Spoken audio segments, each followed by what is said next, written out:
오늘 우리에게 주신 하나님의 말씀 민수기 11장 24절에서 35절까지의 말씀입니다.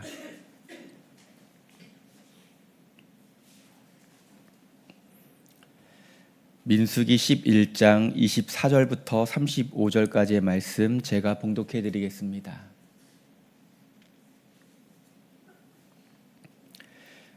모세가 나가서 여호와의 말씀을 백성에게 알리고 백성의 장로 70인을 모아 장막에 둘러 세우매 여호와께서 구름 가운데 강림하사 모세에게 말씀하시고 그에게 임한 영을 70 장로에게도 임하게 하시니 영이 임하신 때에 그들이 예언을 하다가 다시는 하지 아니하였더라.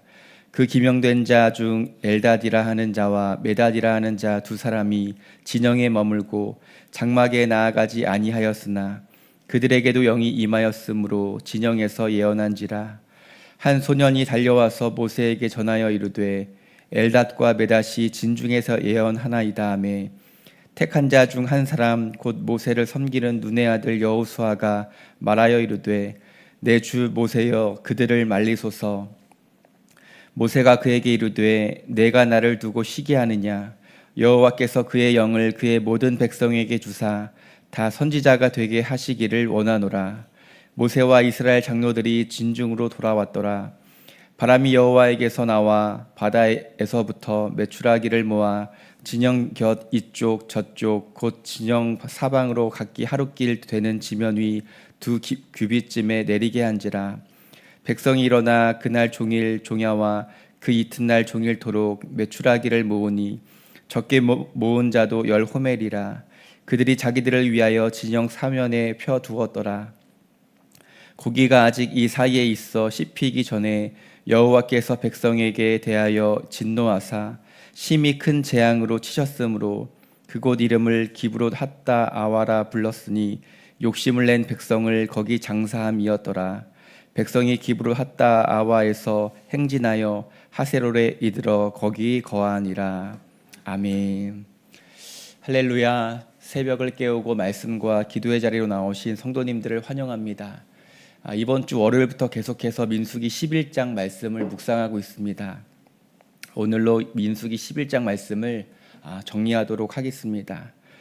민수기 11장에는 이스라엘의 백성들의 그 불평과 불만을 기록하고 있습니다. 월요일 본문이었던 1절에는 이렇게 기록하죠. 백성들이 악한 말로 원망하였다 이렇게 말씀합니다. 그리고 어제 본문이었던 10절에는 이렇게 말씀합니다. 백성의 온 종족들이 각기 자기 장막 문에서 울었다. 지금 상황을 한 줄로 정리하면 이런 것입니다. 이스라엘 백성들이 애굽에서 살 때가 좋았다 이렇게 원망하며 불평합니다. 그러면서 굉장히 디테일하게 이야기하는데요. 우리가 애굽에 있었을 때는 고기도 먹었고 생선과 오이와 참외와 부추와 파와 마늘을 먹었다. 그것도 값없이 공짜로 먹었다. 이렇게 음식 이름이 쭉 나열되어 있는데요. 이렇게 보니 그들이 굉장히 잘 먹고 잘 지낸 것 같습니다. 근데 여러분 생각해 보십시오. 그들이 왜 공짜로 먹었을까요? 종이었기 때문에 공짜로 먹었죠. 종이었기 때문에, 노예였기 때문에 그들이 공짜로 음식을 먹은 것입니다. 그들의 말을 정리하면 이런 것이죠. 우리가 종으로 있을 때가 좋았는데, 우리가 노예로 있을 때가 좋았는데 왜 우리에게 자유를 주어서 이 고생을 시키냐? 여러분, 이 말이 얼마나 하나님의 구원을 욕되게 하는 말입니까? 그렇다면 이스라엘 백성이 과연 하나님 앞에 정당한 불평을 하고 있는 것인가? 출애굽기 2장 23절 말씀을 제가 읽어드리겠습니다. 여러 해 후에 애굽 왕은 죽었고 이스라엘 자손은 고된 노동으로 말미암아 탄식하며 부르짖으니 그 고된 노동으로 말미암아 부르짖는 소리가 하나님께 상달된지라. 이스라엘 백성들이 고된 노동으로 탄식하였다, 부르짖었다. 그 소리를 하나님이 들으셨다고 말씀합니다. 하나님, 여기서는요 도저히 못 살겠습니다. 삶이 너무 고되고 고통스럽습니다.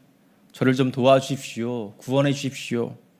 이스라엘 백성들이 하나님께 부르짖었고요. 하나님께서 그들의 부르짖음을 들으셨습니다. 그리고 그들을 애굽의 노예 생활에서 구원해 주셨습니다. 그런데 하나님의 구원에 감사하지 못하고 불평하는 이스라엘 백성들의 모습을 보게 됩니다. 이스라엘 백성들은요, 과거의 추억을 가지고 살았습니다. 현재의 치열한 열정으로 살아간 것도 아니고요, 미래의 찬란한 비전으로 살아간 것도 아닙니다. 그들은 과거의 그 추억의 앨범을 붙잡고 살았습니다. 그러면 그들이 붙잡은 과거의 앨범은 과연 진실한 앨범이었는가? 과거의 이미지를 정직하게 보여주는 앨범이었는가? 우리가 애굽에 있을 때에 고기를 먹고 배불렀다 이렇게 이야기하는데, 과연 그들이 노력하며 지냈던 애굽 생활은 그들이 말하는 것처럼 배부르고 등 따뜻한 생활이었는가? 우리가 돌아볼 필요가 있습니다. 출애굽기 1장 14절에 이렇게 말씀합니다. 어려운 노동으로 그들의 생활을 괴롭게 하니 곧 흙 이기기와 벽돌 굽기와 농사 여러 가지 일이라. 그 시키는 일이 모두 엄하였더라. 애굽 사람들이 온갖 일을 시켜서 그들이 굉장히 고되고 힘들었다고 성경은 말하고 있습니다. 또 이어지는 말씀을 보면 지푸라기 같은 벽돌을 만드는 재료도 주지 않고 벽돌을 만들려고 합니다. 너무한 것이죠. 재료를 주고 벽돌을 만들게 해야 되는데 재료도 주지 않고 벽돌을 만들려고 이야기합니다. 그렇다고 해서 벽돌 생산량이 줄어들어서는 안 된다고 이야기합니다. 그러니 광야 생활보다 애굽 생활이 좋았다. 차라리 애굽에서 떡과 고기를 배불리 먹다 죽는 것이 좋았겠다. 우리를 왜 광야로 이끌어내서 이렇게 고생을 시키냐. 이 말은요, 결코 하나님 앞에 정직한 불평이 아니라는 겁니다. 출애굽기 1장 22절에서는 또 이렇게 말씀합니다. 그러므로 바로가 그의 모든 백성에게 명령하여 이르되 아들이 태어나거든 너희는 그를 나일강에 던지고 딸이거든 살려두라 하였더라. 심지어 갓 태어난 아들조차 키우지 못하고 나일강에 버려야 하는 그런 비참한 상황 가운데 있었습니다. 정말 피눈물 나는 삶을 살았습니다. 그런 고통의 삶을 살았으면서 우리는 고기와 빵을 실컷 먹을 때가 그립다 이렇게 이야기하고 있는 것이죠. 여러분, 우리가 인생이 힘들면요, 과거를 과장하는 경향이 있습니다. 내가 한때는 이러한 삶을 살았는데 내가 살아왔던 과거를 부풀리는 경향이 있습니다. 그리고 미래도 장밋빛으로 부풀리는 경향이 있죠. 그런데 내가 살고 있는 지금 현재는 굉장히 열악한 평가를 내립니다. 과거의 영광에 매여 있는 사람, 그리고 미래의 꿈을 부풀려 생각하는 사람, 안타깝지만 그 사람에게는요, 현재의 고난을 뚫고 나갈 힘이 없습니다. 과거의 영광을 부풀려 말하는 것은 과거가 정말 좋아서가 아닙니다. 미래는 신기루처럼 막연해 보이고 현재를 뚫고 나가기에는 너무나 고단하기 때문이죠. 사랑하는 성도 여러분, 하나님 앞에 정직하실 수 있기를 바랍니다. 하나님은요, 정직한 자의 기도를 들으십니다. 현재 이 순간이 힘들고 고되다고 정직하게 하나님 앞에 나아가 고백하실 수 있기를 바랍니다. 과거를요, 아름답게 포장시킬 필요도 없고요, 내 인생에 잘 되는 영역을 미화시킬 필요도 없습니다. 하나님, 너무나 지금 힘들고 고됩니다. 내가 마주한 상황을 하나님께 정직하게 아뢰면 되는 것입니다. 이 광야의 시간이 너무나 힘들다고 하나님 도와달라고 하나님께 SOS를 쳐야 합니다. 불평과 원망으로 지금 상황을 열악하게 만들지 말고 하나님께 정직하게 기도하는 저와 여러분 되시길 주님의 이름으로 축복합니다. 시편 39편 7절에 다윗이 이렇게 고백하죠. 주여, 이제 내가 무엇을 바라리요? 나의 소망은 주께 있나이다. 나의 소망은 주께 있다고 다윗이 고백합니다. 자신이 소유했던 부귀 영화가 한순간에 지나가는 것을 다윗이 경험합니다. 그리고 다윗이 하나님께 진실한 고백을 올려드리는 것이죠. 나의 소망은 주께 있습니다. 나를 치유하실 분은 하나님 한 분밖에 없기 때문에 나의 소망은 주님께 있다고 고백합니다. 인생의 고난으로 인하여 눈물을 흘리고 계시는 분이 계신가요? 질병으로 인하여 힘겨운 시간을 보내고 계시는 분이 계신가요? 이 다윗의 고백이 우리의 고백이 되기를 소망합니다. 자기 연민에 빠져서 불평과 원망과 절망을 하는 것이 아니라 하나님께 소망을 두고 정직한 기도를 올려드리는 저와 여러분 되시길 주님의 이름으로 축복합니다. 오늘 본문 33절과 34절의 말씀 제가 읽어드리겠습니다. 고기가 아직 이 사이에 있어 씹히기 전에 여호와께서 백성에게 대하여 진노하사 심히 큰 재앙으로 치셨으므로 그곳 이름을 기브롯 핫다 아와라 불렀으니 욕심을 낸 백성을 거기 장사함이었더라. 하나님께서 백성들에게 메추라기를 내리셨습니다.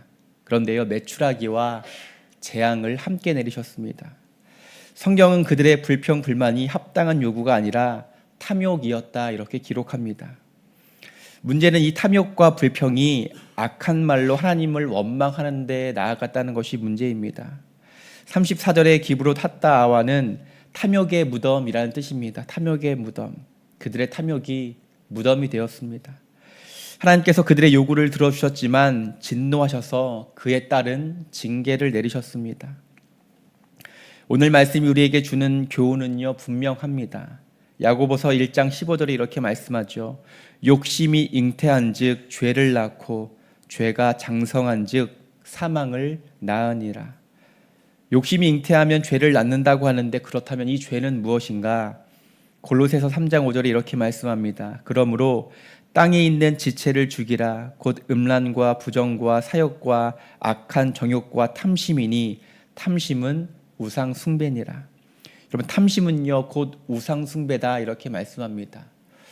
여러분, 탐심이 조금 더 가졌으면 좋겠고 조금 더 욕심부린 그 정도가 아니라는 것입니다. 탐심은 곧 우상 숭배입니다. 마치 이런 것이죠. 나는 먹고 마시는 것이 있어야 살아. 그들에게 먹고 마시는 것이 하나님보다 더 중요했습니다. 먹고 마시는 것이 하나님보다 더 중요하고요, 확실해 보였다는 것입니다. 하나님보다 더 중요하게 생각하는 것, 하나님보다 더 확실해 보이는 것, 그래서 그것을 붙드는 것, 부인할 수 없는 우상 숭배입니다. 이런 질문을 해보게 되죠. 애굽에 10가지 재앙을 내리셨을 때 이스라엘 백성을 구원하신 분이 여호와 하나님이셨습니다. 홍해를 가르신 분이 누구셨나요? 여호와 하나님이셨습니다. 마라의 쓴물을 단물로 바꾸신 분이 누구신가요? 여호와 하나님이셨습니다. 그런데 문제는요, 너무나 이 사실을 쉽게 망각한다는 것이 문제입니다. 이스라엘 백성들이 하나님의 이적을 경험했음에도 불구하고 물이 없으니 배고프니 우리는 죽겠다. 하나님의 존재, 하나님의 기적을 망각했다는 것입니다. 아이를 키우다 보면요, 이런 이야기를 들을 때가 있습니다. 부모님은 내가 원하는 장난감을 사주시지 않는데 내 부모님이 맞는가? 혹시 나를 주워오신 것이 아닌가? 자식들이 부모님께 이러한 질문을 던진다는 것입니다. 그리고 내가 열심히 공부하고 내가 열심히 일해서 내 노력으로 여기까지 올라왔다고 착각합니다. 여러분, 그런가요? 자식이 부모의 은혜를 잊고 살아가는 것처럼 우리도 너무나 자주 하나님의 은혜를 망각하며 살아갈 때가 너무나 많이 있습니다. 그리고 우리가 누리고 있는 모든 것을 당연하게 여길 때가 너무나 많이 있다는 것입니다. 우리의 건강, 재정, 하루의 양식, 지혜, 능력, 이 모든 것이 하나님께로부터 온 것임을 고백하실 수 있기를 바랍니다. 우리가 모든 것이 하나님의 은혜입니다 이렇게 고백하죠. 여러분, 이 고백이 우리의 입술과 찬양의 고백으로만 그쳐서는 안 됩니다.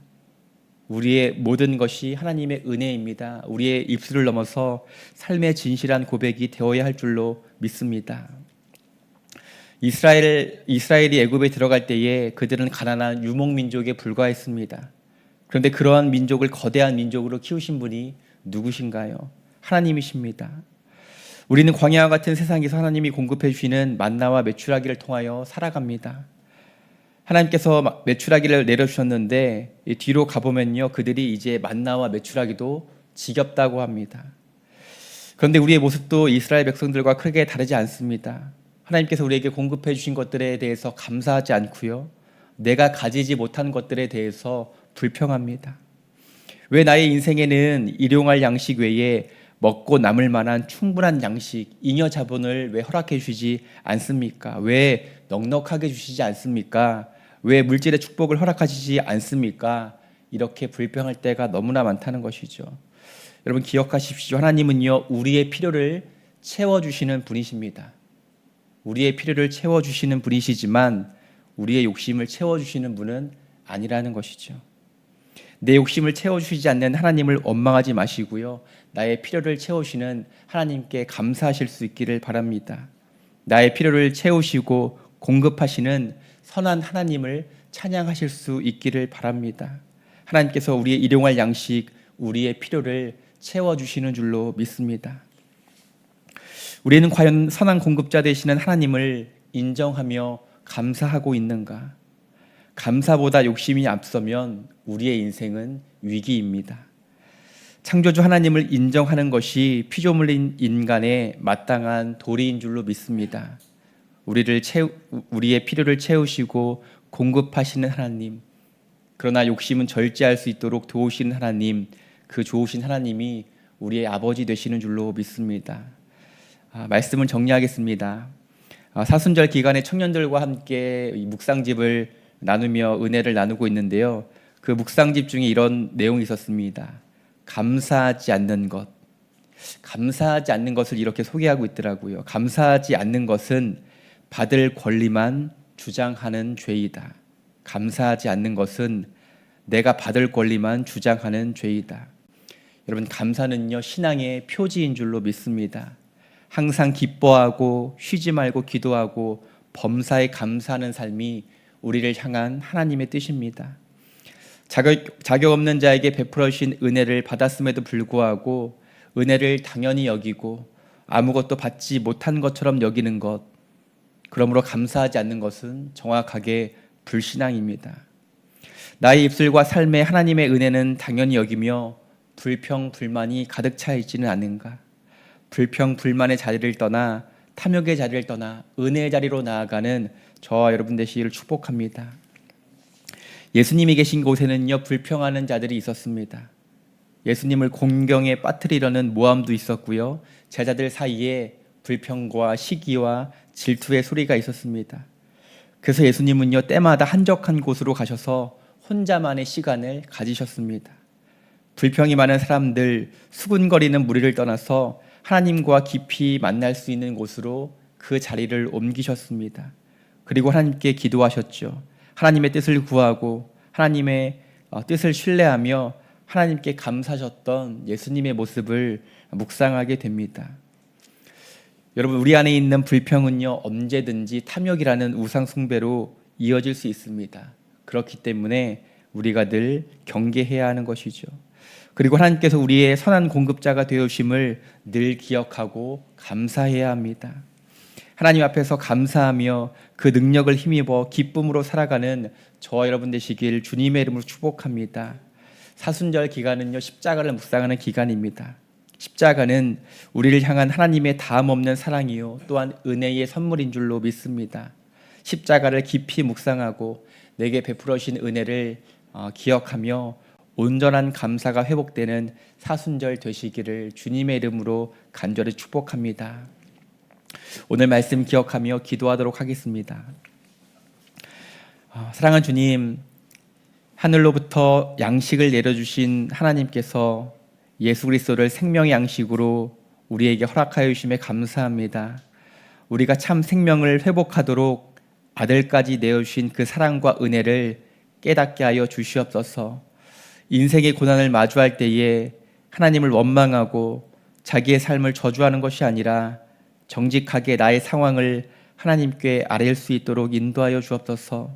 마음의 짐을 주님께 내려놓을 때에 사랑은 아들아, 사랑은 내 딸아, 내가 너와 함께한다는 주님의 음성을 듣게 하시고 세상이 줄 수 없는 참된 평안과 위로를 경험하게 하여 주옵소서.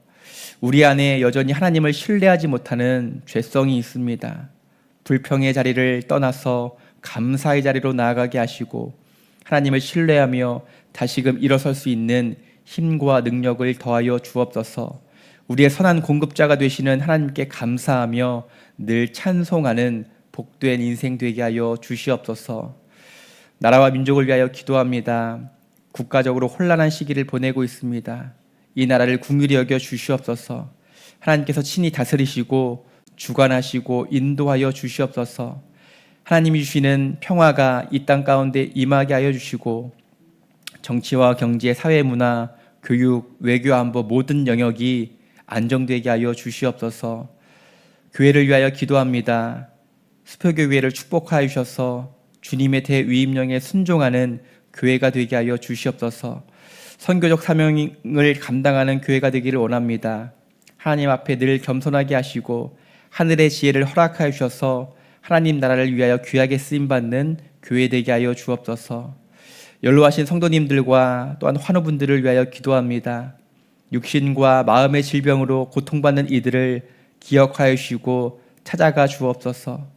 그 심령을 찾아가 위로하여 주시고 치료의 광선을 비춰주셔서 속히 회복시켜 주시옵소서. 흔들리지 않는 굳건한 믿음을 더하여 주셔서 하나님을 더욱더 깊이 만나며 간증과 감사의 고백이 있는 인생 되게 하여 주옵소서. 이 시간 귀한 예물 하나님께 올려드립니다. 이 예물에 각 가정에 간절한 기도의 제목이 담겨 있습니다. 하나님의 인도하심과 돌보심을 고백하는 가정 되게 하시고 늘 하나님과 동행하는 복된 가정 되게 하여 주옵소서. 간절한 기도의 제목 하나님께 올려드립니다. 가정마다 간절한 기도의 제목이 있사오니 하나님의 때에 하나님의 방법으로 역사하여 주옵시고 기도할 때에 하나님의 마음과 뜻을 깨닫게 하여 주옵소서. 특별히 우리 주변에 기도가 필요한 이웃들이 있습니다. 긍휼의 마음을 부어주셔서 그들을 위하여 중보하게 하시고 또한 그리스도의 향기를 전하는 복된 성도들 되게 하여 주옵소서. 오늘 하루도 주님의 손에 올려드리오며 선하게 인도하실 주님을 기대하오며 예수 그리스도의 이름으로 기도 올려드립니다. 아멘. 하늘에 계신 우리 아버지여, 이름이 거룩히 여김을 받으시오며 나라가 임하시오며 뜻이 하늘에서 이루어진 것 같이 땅에서도 이루어지이다. 오늘 우리에게 일용할 양식을 주시옵고 우리가 우리에게 죄 지은 자를 사하여 준 것 같이 우리 죄를 사하여 주시옵고 우리를 시험에 들게 하지 마시옵고 다만 악에서 구하시옵소서. 나라와 권세와 영광이 아버지께 영원히 있사옵나이다. 아멘. 개인